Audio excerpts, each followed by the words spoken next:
It's crazy when you haven't seen this thing in a long time, man. It's The super Merc low. Eater Eaterer.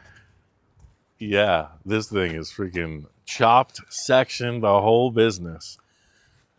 Yeah, no, you've done so much to this car, even after it finished with Flores. You know, we came and we redid the whole front end Yeah. and all of the I can't decide what I like better. I mean, I love the chrome. I'd love to see these chrome too yeah. now with that center that you did. Yeah, no, and I still got the original grill because I figured, you know, people were gonna say, "Hey, how come you changed it?" So I have both grills for this. Yeah. It's like potato head. I could switch it off and put whatever. That's why I left it the same Yeah, because yeah. the car is iconic. Because remember, our friend Mr. Winfield, I saw that bless he his signed heart, it. Yeah. may him rest in peace. He painted this thing. You got him to paint it, I don't know, but I'm not complaining. Well, if you remember, Gene came out to the ranch and he's the one who told me to chop it like this. He was the one who told me to section it the amount that I did. And he had a really unique idea about when I chopped the top. I kind of pancaked it and I did some stuff in this area that changed it radically from the Packard.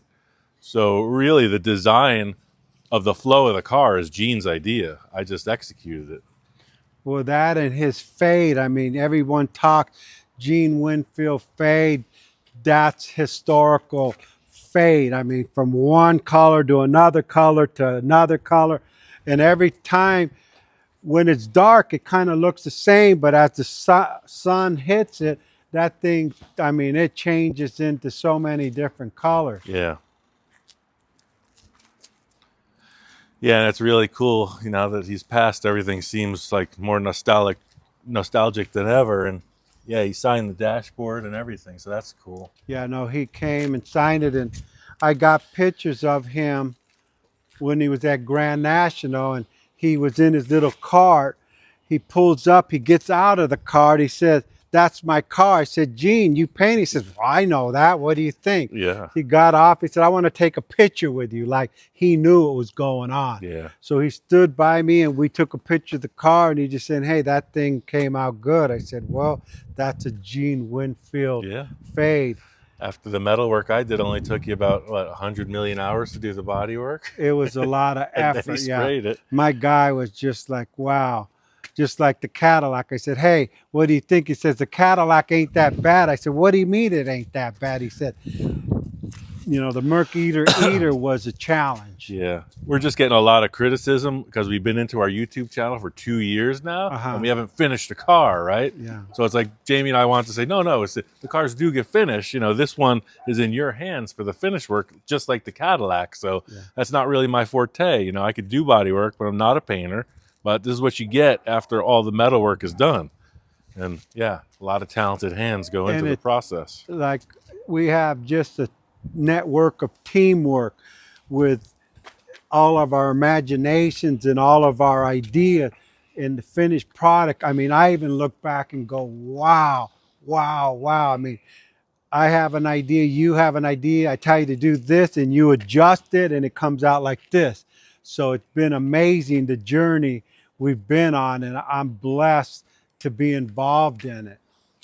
Yeah, you think about, I don't even know when I started this car, 5 years ago, No. 6 years ago. Yeah, look at the interior, Jamie. Get the interior here. I was waiting for the invite to sit in the car. Yeah, no, go ahead. Normally you don't get to sit in Kustoms. You're usually shown with the doors closed, but it's the inside view. Yeah, no. Did he do the ceiling in this one too? Yeah. Look up in the headliner too. But like when Ian chops a car, he chops the heck out of it. Well, that's one. It's even short for me. Like when I got in, I was like, whoa. Well, one of the reasons we're here is to talk about the Cadillac, and primarily because Victor can't fit in it. And I drove it a couple times, but it felt like Mario Kart in there. I was just laid down on the bare metal floor. So you see how low the steering wheel is in this car. We're facing the same issue with the Cadillac because it's all sectioned so much. Yeah, I'm 5'8". Your headroom's okay. Yeah. You look good in it. Uh-huh. Yeah, no, it's just one of the things with the chopped and sectioned cars, you got headroom. The steering wheel is definitely low. Yeah, but even like my legs, like, is this as far back as the seat goes? Yes. And I'm even like Yeah. squished. No, the Packard is a massive car too. We cut so much out of this thing, from the radical chop to the section and everything, but So beautiful. it's complete. So gorgeous. Yeah, get the door panels on this side Yeah. and all the. Who did your upholstery? Lino did. The death upholstery guy, he did that. And everything, like everything we do, it's work in progress. You see, I changed the grill out from what Ian originally did, but I have the original grill, so I could swap them back and forth. The only thing we're going to do next is just the back bumper. Yeah, It kind of doesn't flow. It's at the time our evolution, and we get too radical. This guy starts it and he gets me going, and I want to do things that have never been done before. But after I look back, I'm going, I don't know why I did that. But this is the tail light for an Escalade. Escalade, up on yeah, the top of exactly. the Yeah. tailgate.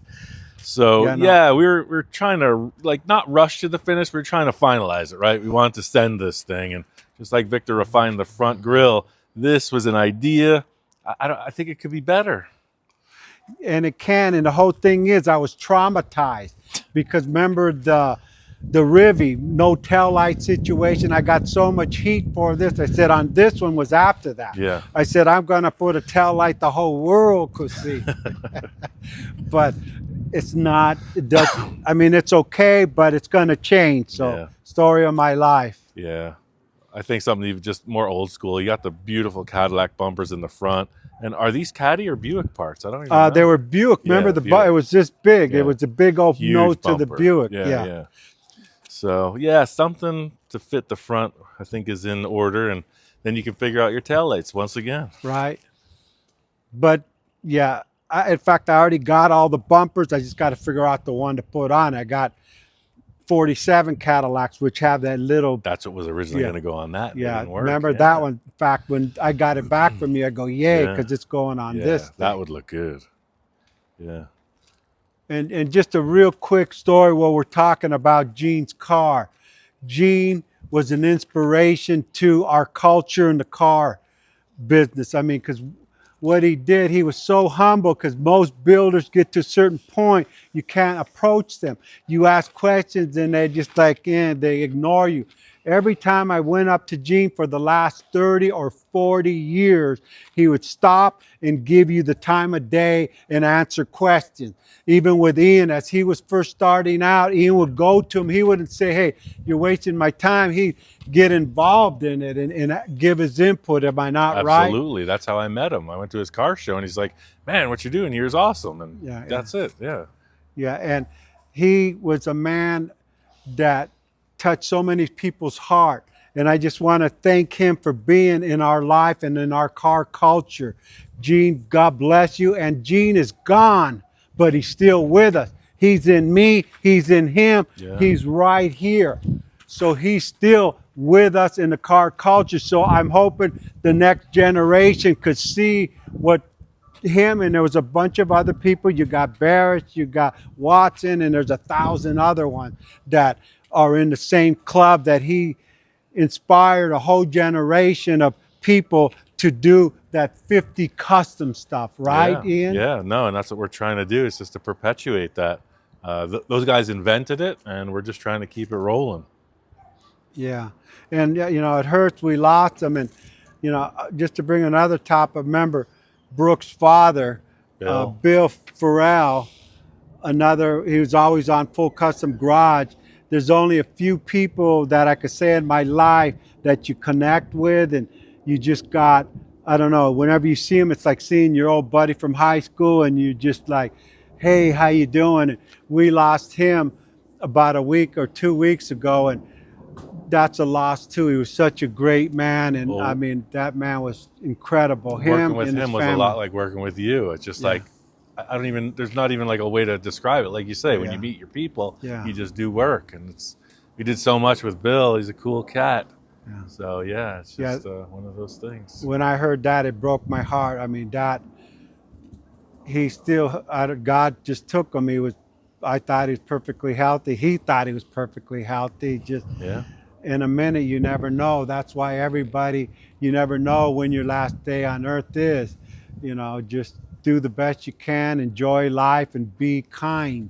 That's the only words I could really say. Be kind, especially in this environment in the world. Right. It's a crazy world out there. Yeah. They'll be missed, that's for sure. Yeah.